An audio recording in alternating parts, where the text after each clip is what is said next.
pasar los reportes que están en papel, ponerlos en una plataforma digital, copy-paste, lo cual tiene su idea, pero nunca se pensó realmente en si esos reportes o la información o la forma en la que se ponía la información en los reportes o se capturaba la información en los reportes estaba pensada de una forma para un futuro análisis de datos. Estandarizar formas para el chequeo es uno de, creo que de las tareas más largas y más complejas de hacer. ¿Cómo visualizas tú el futuro de la inocuidad alimentaria en este concepto de datos, de análisis de información? Como tener una copia digital de tu empresa, entonces la gente puede ver la data colectada en tiempo real durante su proceso y puede reaccionar.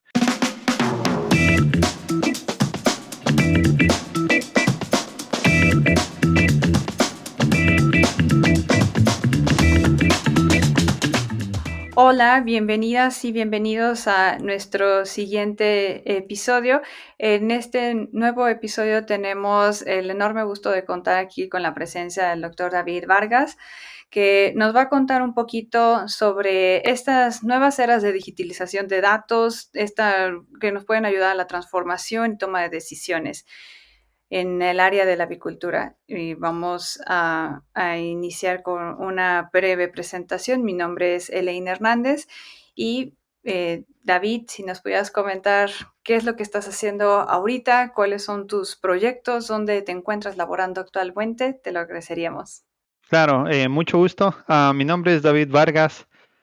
Soy ecuatoriano, pero actualmente me encuentro aquí en Estados Unidos. Trabajo para una empresa avícola. Su nombre es Wayne Sanderson Farms. Es la tercera empresa avícola más grande aquí en Estados Unidos. Tenemos alrededor de 23 plantas en total a lo largo de la costa este de Estados Unidos y el sur de Estados Unidos y bueno, alrededor de más o menos 26,000 empleados.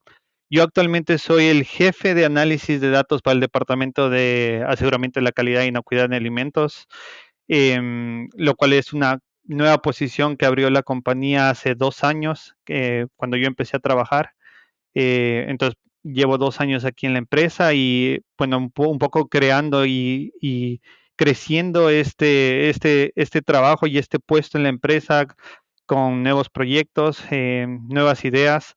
Pues la idea del puesto de trabajo en la que mi jefe la creó fue básicamente tratar de incorporar un poco de análisis de datos en la toma de decisiones, básicamente. Y entonces en el departamento de calidad e inocuidad.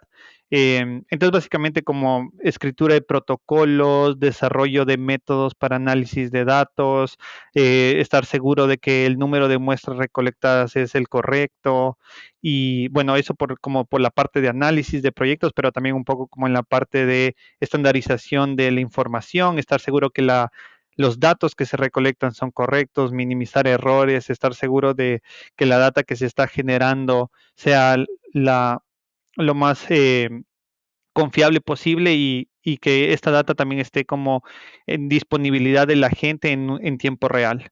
Y bueno, eso es más o menos a lo que me dedico y lo que he estado haciendo en estos últimos 2 años. Muchas gracias, David. Y en eso quisiera yo entender un poquito más de lo que realizan. Tú actualmente estás trabajando con los datos no solo de plantas, pero también de todas las granjas y del tema de logística, por ende también. No, ahorita como te digo, esto es como una nueva posición en la empresa, entonces realmente estamos ahorita enfocándonos solo en aseguramiento de la calidad e inocuidad. Toda la data que el departamento de calidad recolecta, tanto data de calidad como de inocuidad de alimentos. Entonces, las dos cosas.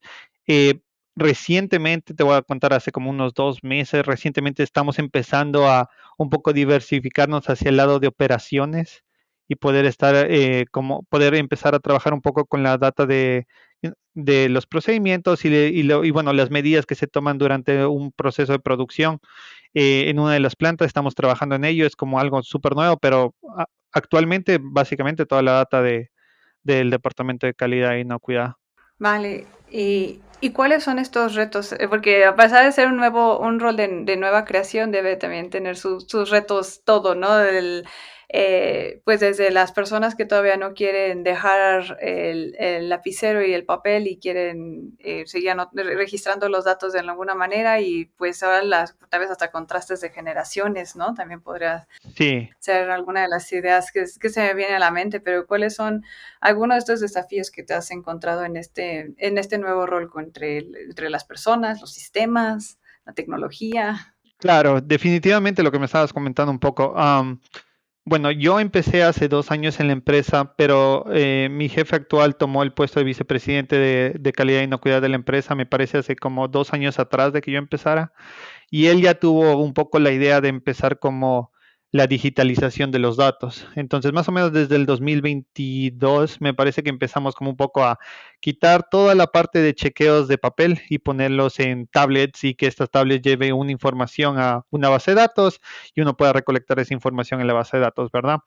Eh, Ese proceso tomó muchísimo tiempo, más o menos casi año y medio, 2 años, porque como te digo, somos bastante grandes, son bastantes empresas y bueno, justamente hace 4 años, dos empresas se juntaron, antes era Wayne Farms y Sanderson Farms, y luego se juntaron y se formó Wayne Sanderson, entonces eso añadió como una etapa más todavía, porque ahora estamos hablando de dos empresas distintas, con distintas filosofías, distinta forma de operar, tratar de unirlas.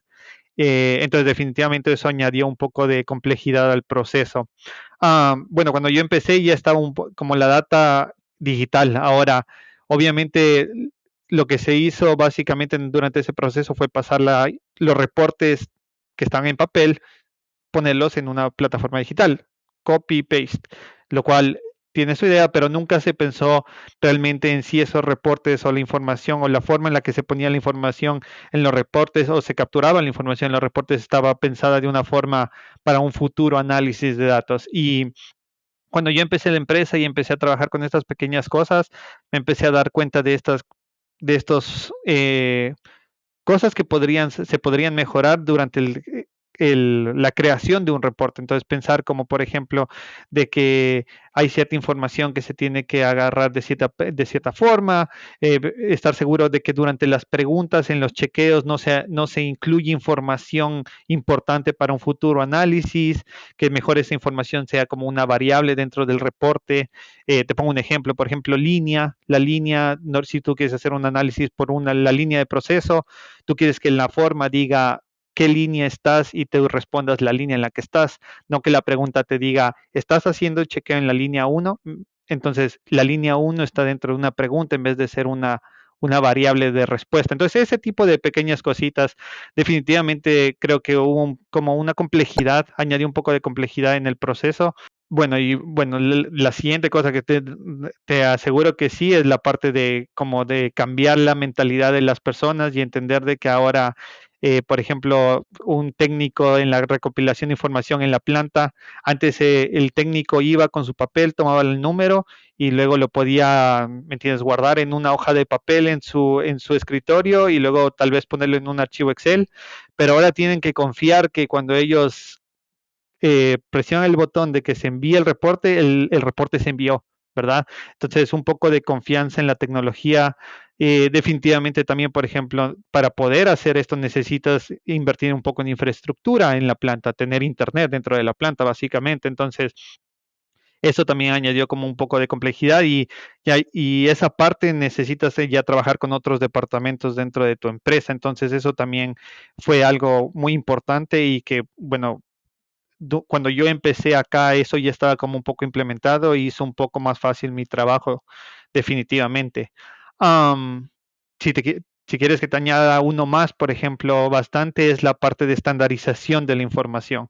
Entonces, como te digo, antes éramos dos empresas y diferentes filosofías y un mismo chequeo tal vez se podía hacer de distinta forma, con distintas preguntas, a pesar que la información que se recopilaba al final era la misma. Entonces, estandarizar formas para el chequeo es uno de, creo que de las tareas más largas y más complejas de hacer, especialmente cuando eres una empresa muy grande, porque necesitas, por ejemplo, vamos a hacer un chequeo de temperaturas, entonces, de temperaturas después del chiller. Entonces, ah, la planta uno tiene este formato, la planta 2 tiene este formato, la planta 3 y así puedes tener 20 distintos formatos que luego los tienes que juntar, organizar, crear un formato estable para todas las plantas, que sea aplicable para todas las plantas.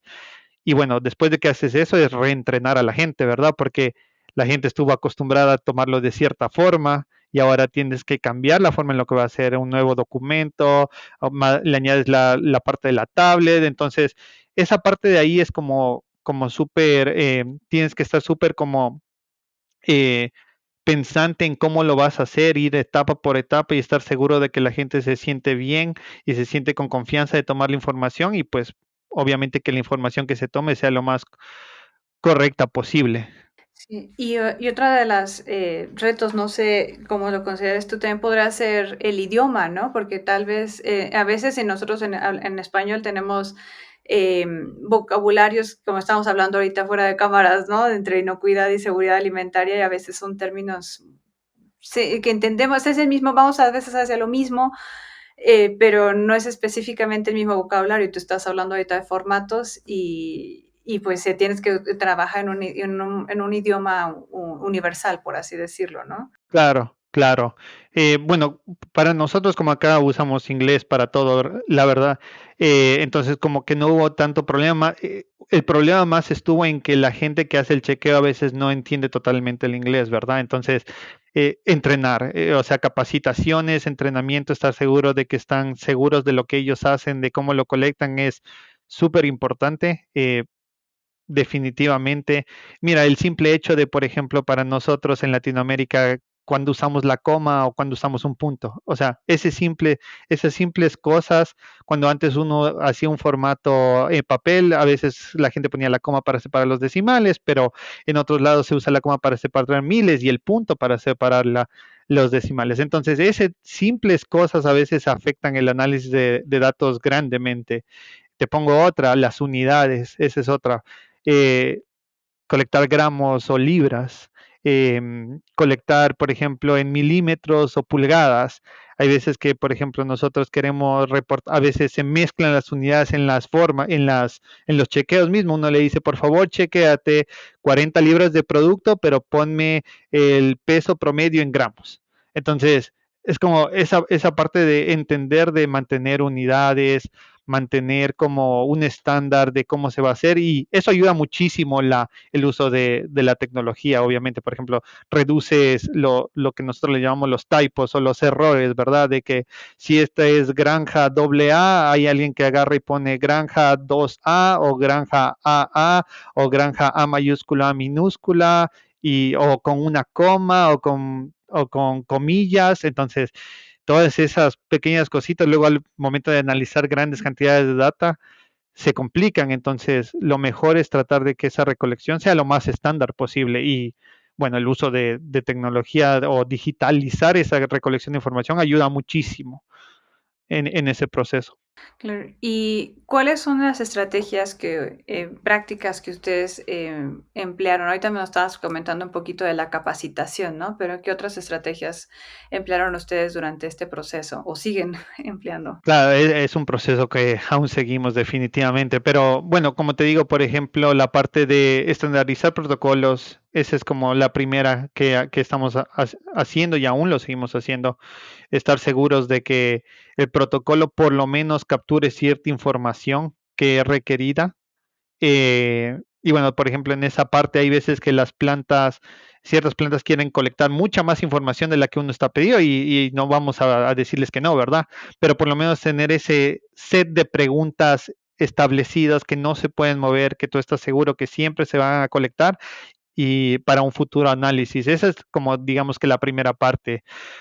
Bueno, la segunda parte es lo que te estaba comentando de la digitalización, o sea, usar tablets, usar formas que ya que te dan menús para seleccionar opciones en vez de que gente tenga que escribir.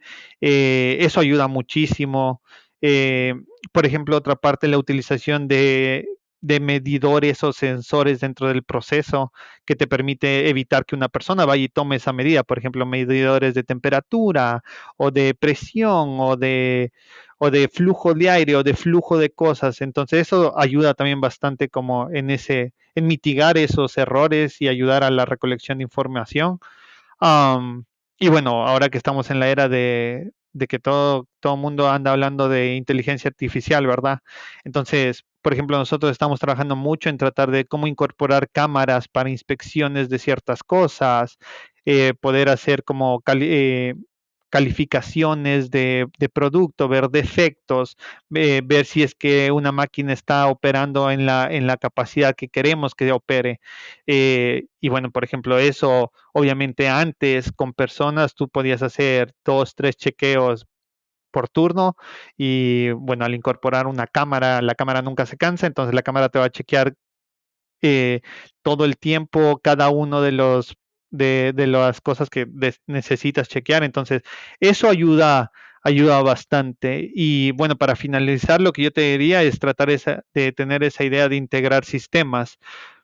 Porque es súper común que tú vas a una empresa y tú te das cuenta que el departamento de calidad tiene este sistema y luego te vas a operaciones y operaciones tiene este otro sistema y así cada departamento a veces tiene su sistema y a veces estos sistemas no te permiten como interconectar información en el tiempo que uno le gustaría o de la forma que uno le gustaría para tomar decisiones al final, ¿verdad? Entonces, tener esa idea de que, bueno, podemos interconectar el sistema de operaciones con el de calidad y meterlo todo en un dashboard para que puedas ver cómo una planta opera, qué rendimiento, con qué condición microbiológica, cuáles son los números de rendimiento, los números de defecto, de merma, todo este tipo de cosas. eh, yo creo que tratar de interconectar sistemas de diferentes departamentos es también algo que ayuda bastante.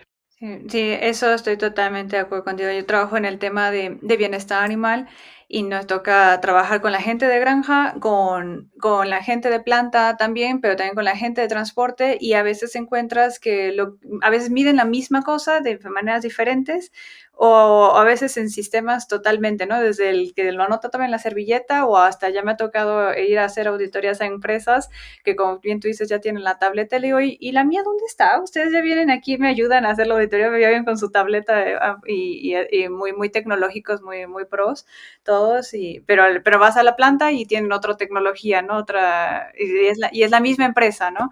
Sí, Ese, cómo vamos a juntar la información se tiene que trabajar en ello. Y eso me lleva a la siguiente pregunta, David. ¿Cuánta información tenemos es una pregunta interesante. Sí, sí, sí, ahorita hablabas de las cámaras, ¿no? Y de que ya no se cansa la cámara, pero, pues, la persona que está revisando la cámara, pues sí tiene una jornada laboral, ¿no? Entonces, ¿cómo cuánta información es la adecuada? O sea, ¿cómo determinamos un tamaño de muestra de toda esa información que ahora digitalmente es accesible, pero es viable a analizar? Claro. Obviamente siempre me imagino que has escuchado que entre más mejor, ¿verdad? Eso obviamente nadie lo va a negar, pero obviamente hay muchísimas otras variables que hay que pensar, ¿verdad? Para tomar en cuenta esto.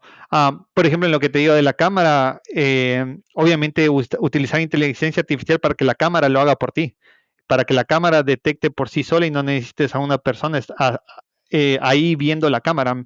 Entonces, eso ayuda bastante, como digitalizar, automatizar. Si la cámara te chequea cada pollo que pase por un cierto proceso, pues obviamente eso es excelente, ¿verdad? Pero bueno, cuando vamos a la parte como humana, donde el humano tiene que ir a tomar cierto número de muestras y hay cierta cantidad de dinero involucrado para la toma de muestras, bueno, ahí es donde un poco yo por lo menos en el trabajo que hago me baso un poco, bueno, no un poco, bastante en la parte de estadística. Eh, bueno, durante el doctorado yo tuve que aprender a usar estadística, como me imagino que todos los que seguimos una maestría o un doctorado, y bueno, durante ese tiempo yo aprendí bastante a programar y eso me ayudó bastante como a desarrollar un poco más la parte de estadística, como a entender un poco mejor cómo se hace un análisis estadístico porque lo podía programar desde cero. Y bueno, a mí me gustó bastante esa parte, yo sé que no a mucha gente le gusta esa parte, pero a mí me llamó mucho mucha atención la parte de estadística para desarrollo de protocolos, proyectos, cuántas muestras tomar para poder hacer un análisis. Y bueno, lo primero que yo te diría es siempre, siempre, siempre es cuál es el objetivo. Porque de acuerdo al objetivo uno va a colectar cierto tipo de información y ese tipo de información puede venir de distintas formas, ¿verdad? Puede ser encuestas o puede ser, por ejemplo, presencia, ausencia de patógenos, puede ser temperatura que te da un número, puede ser, por ejemplo, conteos microbiológicos que también te da un número. Entonces, dependiendo cuál es el objetivo y el tipo de información que se va a recolectar, uno va al siguiente pasito que sería, ok, ya sé qué data voy a utilizar, ahora vamos a diseñar un experimento, ¿verdad? O vamos a diseñar el- la toma de muestras de acuerdo a la data, ¿verdad? Y eso te ayuda a un poco a entender qué tipo de análisis estadístico vas a esperar hacer para un proyecto. Lo que te estoy hablando ahorita es para un proyecto, por ejemplo, si yo quisiera probar una nueva intervención en mi línea de pechugas para reducir la carga microbiana. Entonces, por ejemplo, yo ya sé que yo voy a medir, digamos, patógenos e indicadores, ejemplo. Entonces, los patógenos son sí o no, presencia, ausencia. Entonces, eso tiene un distinto tipo de análisis, mientras que un indicador, por ejemplo, te da un número. Entonces, eso tiene otro distinto tipo de análisis. Y una vez ya tienes claro como el tipo de variables, cuáles son tus preguntas, entonces ya sabes el test estadístico que vas a utilizar. Y entonces en ese caso ya es, una vez esa parte lo tienes, ya lo demás es fácil, porque hay muchas calculadoras en línea, hay muchas formas de hacerlo, obviamente con libros y mucha información ahora en línea que te ayuda a saber cuánto es el número de muestras, pero básicamente lo que casi todas te van a pedir es tu nivel de confianza, qué tan confiable quieres tener. Entonces, normalmente la mayoría de gente usa 95% de confianza, pero uno puede variar eso dependiendo al criterio de la persona y obviamente el margen de error, que es obviamente cuánto error estás dispuesto a aceptar, básicamente en tu toma de muestra. Hay veces que puedes aceptar poquito, hay veces que puedes aceptar medio, hay veces que puedes aceptar bastante. Entonces, eso te ayuda con esos dos parámetros y entender como la parte de qué test vas a hacer, ya hay calculadoras para saber el número de muestras por grupo y eso te ayuda bastante. Obviamente hay veces que la gente te dice como, bueno, pero necesito más información o cosas así, porque hay ciertos test que te piden como, eh, por ejemplo, ¿cuál es la prevalencia de salmonela en este lugar? Y entonces uno puede tomar a veces, y a veces la gente dice, no, no, no tengo idea, para eso quiero saber el número de muestras. Entonces, lo que se hace es siempre tomar como una muestra pequeña, representativa, y luego de acuerdo a eso ya tienes una idea por dónde más o menos vas a estar y ya puedes usar eso para hacer realmente ya el cálculo adecuado para inferir qué es lo que está pasando en ese proceso. Entonces, así es como yo lo hago, la verdad. Bueno, tiene un poquito más como de ciencia, pero la verdad yo siento que en la empresa eso ha ayudado a cambiar bastante la forma en la que toman las decisiones, especialmente en la parte de inocuidad de alimentos. Am, Porque, bueno, como trabajé mucho en eso, yo siempre he sido pro de tomar muestras a través del tiempo, varios días, varias semanas, si son pocas muestras al día, pero a través de varios días y varias semanas para ver la variabilidad de tu proceso, entender de que, por ejemplo, hay veces que gente va y toma muestras en un solo día y quiere inferir su producción de todo el año con un solo día, obviamente no es así como funciona, entonces tener esa como ese chip de entender qué variables o la variabilidad que puede afectar a tu muestreo ayuda bastante, pero como te digo, o sea, hay una serie de preguntas que te puedes responder y que obviamente ahora con las herramientas en línea es muy fácil. No, me encanta, estoy totalmente de acuerdo. O sea, lo que nos mencionas es como back to basics, ¿no? O sea, regresar y hacerla, pero entender el proceso, seguir una metodología, pero también lo que percibo, y me corregirás, es entender el proceso, ¿no? O sea, en conocer todas tus variables, ¿no? Por ejemplo, muchos, pues también sucede en Estados Unidos, ¿no? Que trabajan con contractors o a parcerías, ¿no? Entonces tienes que conocer todas esas variables que pueden venir de todas esas posibles fuentes, pues en este caso de producto, ¿no? Que va a ser procesado, ¿no? Y que podrían ser también contaminantes, traer sus propios contaminantes, etc., ¿no? Entonces, es importantísimo, o sea, como dices, tener, mientras más mejor, conocer más, pero entender también cada posible riesgo, ¿no? Y cómo las repercusiones que van a tener. Claro. Ujú. Es correcto. Así es como más o menos la pregunta de cuántas número de muestras tomar es como lo más común que escuchas cuando ayudas a como en proyectos o cosas así. Y hay como basarse en estadística definitivamente, pero también a la final hay un componente de dinero y de tiempo y qué tan factible es en el proceso. Entonces, hay veces que eso también influye en cuántas número de muestras tienes disponible. Entonces, por ejemplo, si tienes, eh, te pongo un ejemplo, hay veces que por la velocidad del proceso, por el tiempo, no hay suficiente tiempo para cierto número de muestras que te gustaría tomar.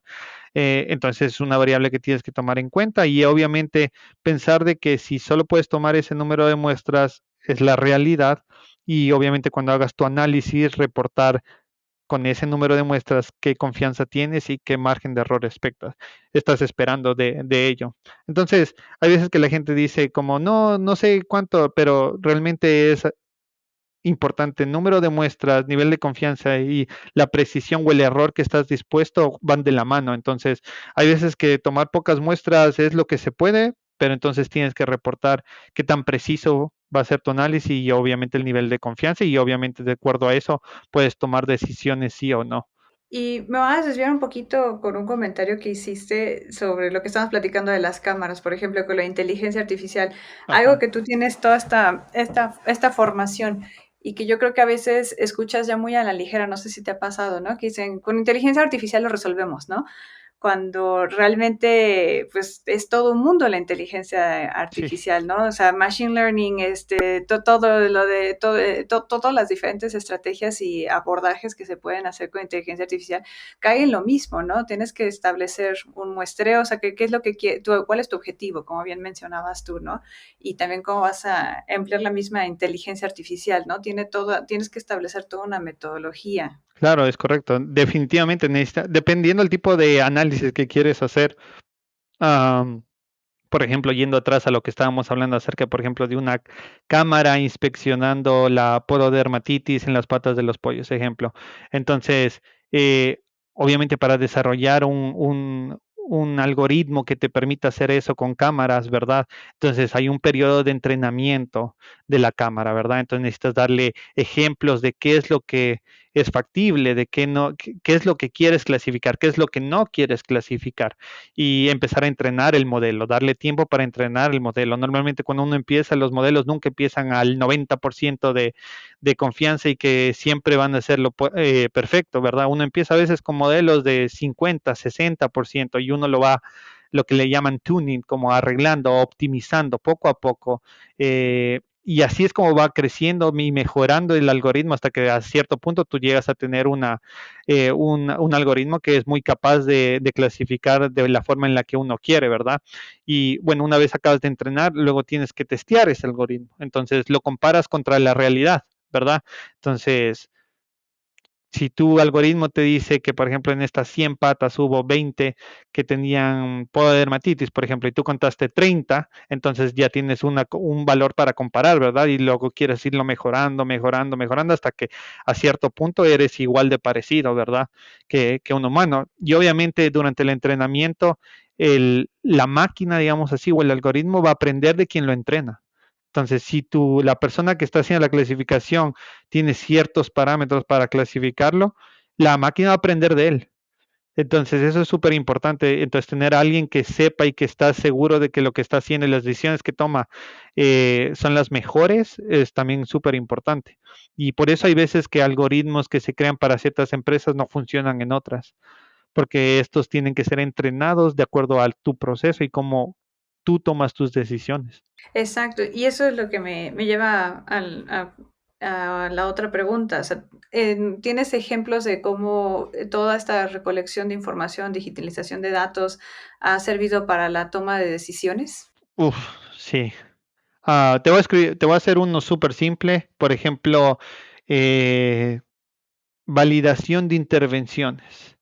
Entonces, por ejemplo, digamos, sabemos de que tenemos una línea en la que tenemos, por ejemplo, una alta incidencia de indicadores, por ejemplo, o sea, altos números de indicadores y queremos tratar de reducir para mejorar vida anaquel de este producto o referente a ese tema. Entonces queremos probar, digamos, vamos a poner un spray de ácido peracético o un spray de cloro, de lo que tú necesitas, ¿verdad?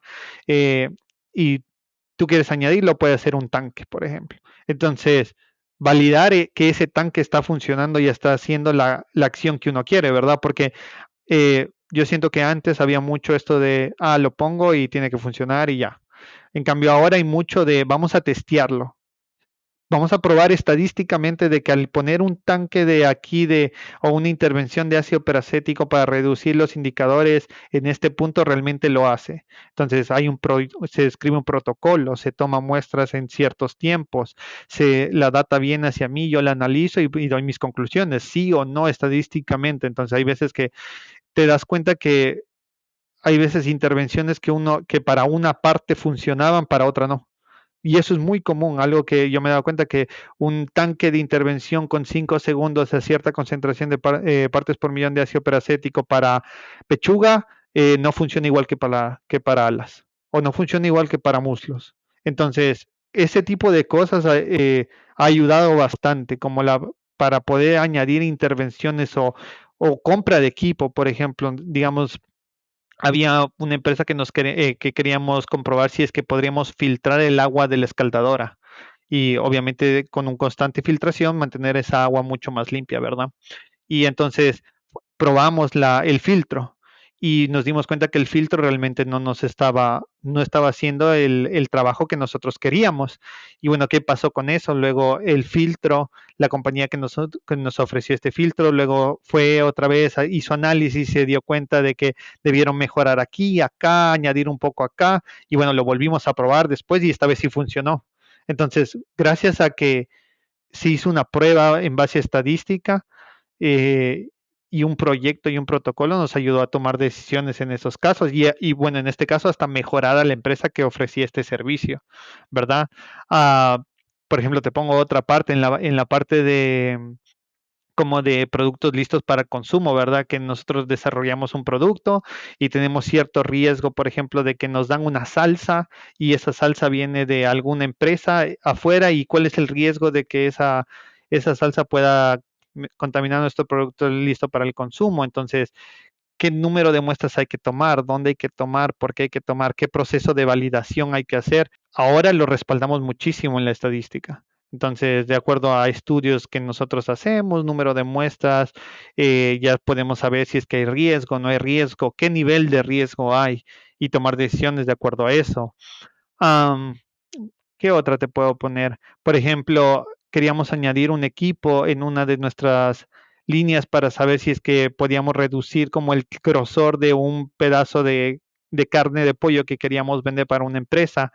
Y bueno, alguien vino y ofreció este equipo que te aplastaba el pollo y pues en teoría disminuía el grosor. Se tomó muestras, se probó sin y con el equipo y a la final determinamos de que el equipo no funcionó, que nunca se disminuyó en una prueba entre comparando pruebas estadísticamente. Entonces a la final no se compró el equipo. Entonces yo siento que esas cosas ayuda a tomar decisiones bastante y como también la gente que toma la decisión también ahora tiene algo en qué basarse, no solo visualmente o porque agarró 5 muestritas y las vio ahí y dijo, bueno, eso es lo que creo. Ahora para tomar una decisión tienen un documento, un certificado de análisis que normalmente yo proveo y ellos pueden respaldarse en el certificado de análisis, ¿verdad? Como, miren, hicimos esta prueba con este número de muestras, este nivel de confianza, con este margen de error, estas fueron las conclusiones. Nuestra decisión fue tal. Eso creo que ha ayudado muchísimo a la gente que obviamente toma decisiones en los procesos. Y además bueno, los ejemplos tan concretos que nos acabas de compartir, o sea, yo creo que da también un valor intangible que es la credibilidad de la empresa, ¿no? La credibilidad de tus procesos, de lo estamos haciendo bien. O sea, sí, porque David, perdón, nos hizo todo el análisis y ya está validado, ¿no? Tenemos el certificado, pero también con, pues, te digo, intangible que sabes, ¿no? O sea, que está bien. Y también, pues bueno, ya David nos hizo todo el análisis y podemos ver a partir de ahora, si viene otra empresa a proponernos este otro producto, esta maquinaria. Ya también tenemos nuestra línea basal, ¿no? De aquí, esto es lo que ya estamos acostumbrados, esto es lo que ya nos daba nuestros beneficios, nuestro profit, y ahora cómo podemos mejorar a partir de esto que ya teníamos nosotros controlado, estandarizado, bien cuantificado, ¿no? O sea, Es correcto. yo creo que aporta mucho más, además de un certificado y de números y datos, ¿no? Yo creo que aporta ciertos otros valores que no podemos calcular. Sí, totalmente de acuerdo, totalmente de acuerdo. Y siento que ha habido un cambio en el pensamiento de que la toma de decisiones tiene que ser basada en ciencia y en un muestreo y en una toma de y en un análisis que ayuda muchísimo a toma de decisiones más seguras, creo yo, y también como tú dices, definitivamente añade como un nivel a la empresa en el que la empresa está haciendo las cosas de una forma más en base a ciencia, más que en, ¿me entiendes? Un pensamiento X en algún momento. Sí, sí, de que creer que alguien te vendió algo y con eso vas a lograrlo, ¿no? O sea, tú lo demostraste, ¿no? Estás confiado al 100%, ¿no? Estadísticamente y lo crees, ¿no? Sí, es correcto. Y para concluir, ¿cómo visualizas tú el futuro de la inocuidad alimentaria en este concepto de datos, de análisis de información? ¿Cómo crees que vamos a seguir en unos años? Bueno, para mí, obviamente, y es bueno, es por lo que me gusta y lo que en lo que estoy trabajando bastante ahorita, pues yo veo muchísimo de como la parte de análisis de datos en tiempo real en las empresas. Entonces, lo que acá se llama digital twin, como tener una copia digital de tu empresa. Entonces, la gente puede ver la data colectada en tiempo real durante su proceso y puede reaccionar, ¿verdad? O a veces puede prevenir. Y ahí viene, bueno, un concepto muchísimo más grande de usar análisis de datos para prevenir riesgo y para prevenir alguna circunstancia, pero eh, esa idea me parece que realmente es por donde va el futuro, porque usando datos puedes mejorar cosas, hay un mejoramiento continuo, puedes basarlo en ciencia, como te digo. Y bueno, yo creo que por ahí va un poquito las cosas. Y no sé si te has dado cuenta últimamente, pero por ejemplo, acá en Estados Unidos hubo muchísimo estaba una nueva regulación en la inocuidad de alimentos que estaba muy basada, por ejemplo, en control de proceso estadístico o análisis de capacidad de procesos. Entonces, ver cómo ya el análisis de datos no solo está entrando en el ámbito de una empresa, pero también ya en la parte regulatoria, ¿verdad? Por ejemplo, para muestreos microbiológicos que hace un ente regulatorio, basarlos en planes de muestreo de atributos, en planes de muestreo microbiológicos que tienen una ciencia detrás, que tienen estadística por detrás. Obviamente ves que por ahí es el camino de las empresas y bueno, de los países en general en el análisis de datos.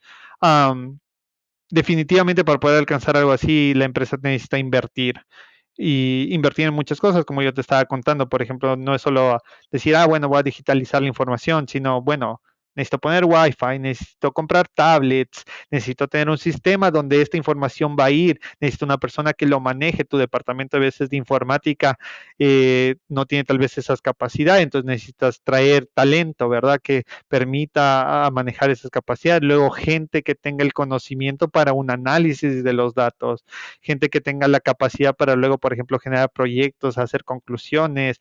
Necesitas gente, por ejemplo, que vaya a la planta, te instale una cámara y que luego alguien por detrás te conecte la cámara a un sistema con una base de datos. Entonces, hay muchas cosas por detrás que definitivamente para poder alcanzar necesitas una cultura de análisis de datos dentro de la empresa porque hay mucha inversión, pero obviamente ya cuando empiezas a ver ese retorno, no solo en rendimiento, sino también como en inocuidad de alimentos, especialmente, que es lo que yo trabajo ahorita, es como algo súper, súper gratificante, creo yo. Sí, sí, es impresionante, ¿no? O sea, y me gusta el concepto, si me pudieras repetir, data twin, así es como, Digital Twin.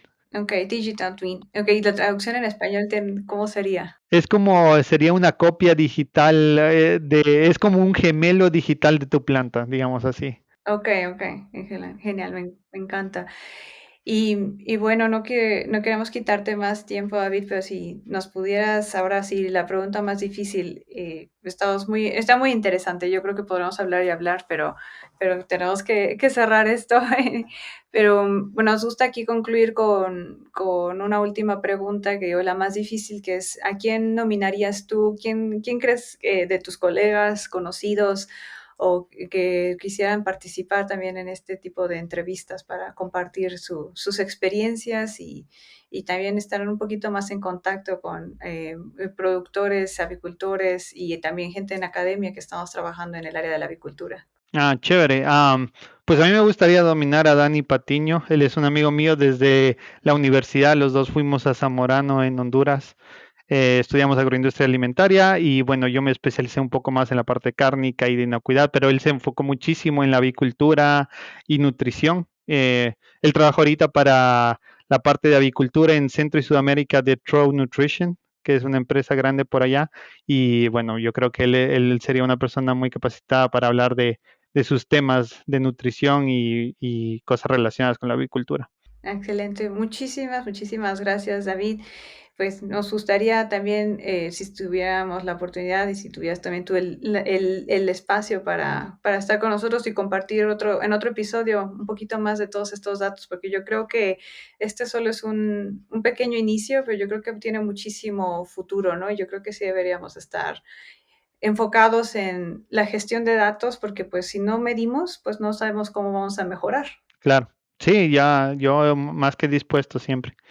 Muchísimas gracias, David, que pues te lo agradecemos y estamos en contacto. Hasta la próxima. Listo, muchas gracias.